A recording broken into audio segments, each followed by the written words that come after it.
Hello, you. Have you ever really missed someone?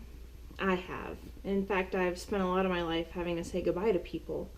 I'll never forget when my husband and I had been working in Chicago with a group of teenagers for about 5 years, and they were amazing. We had gone on so many trips together, and we had done plays and musicals, and we had had so many adventures. We really enjoyed one another, but we felt like it was really time for us to move to Germany to work with a different group of kids. And I'll never forget the night that we were telling them that we had to leave. And I was working at the hospital at that time, and I worked nights, and I was supposed to leave at 10:30 to go to work. And at 10 o'clock is when my husband started telling the kids that we were leaving. And I'll never forget, I tried to call my boss at 10:30 when I was supposed to be driving to work and say, I'm gonna be a little late, because I was crying, and the room was full of teenagers who were crying. We were so sad at the prospect of being separated from one another.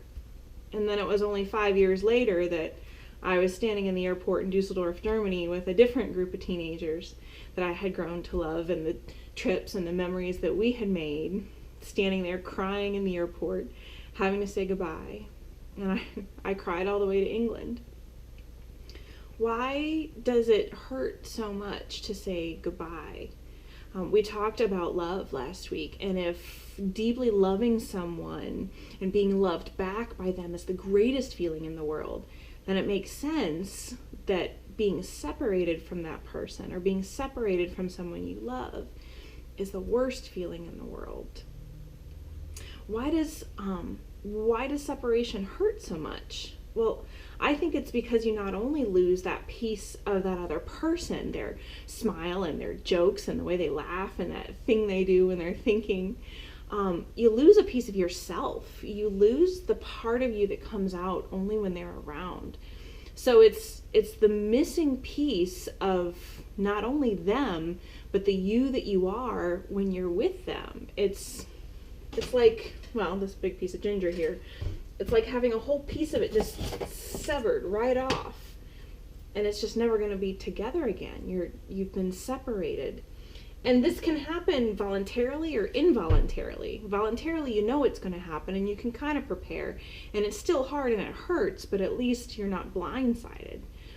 Involuntarily are the losses, the separations that pain us the most, because there's no way to prepare.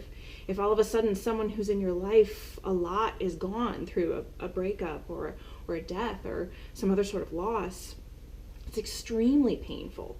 In fact, a whole bunch of research has been done that shows that having emotional pain related to a loss actually triggers the same response in your brain physically as actual physical pain.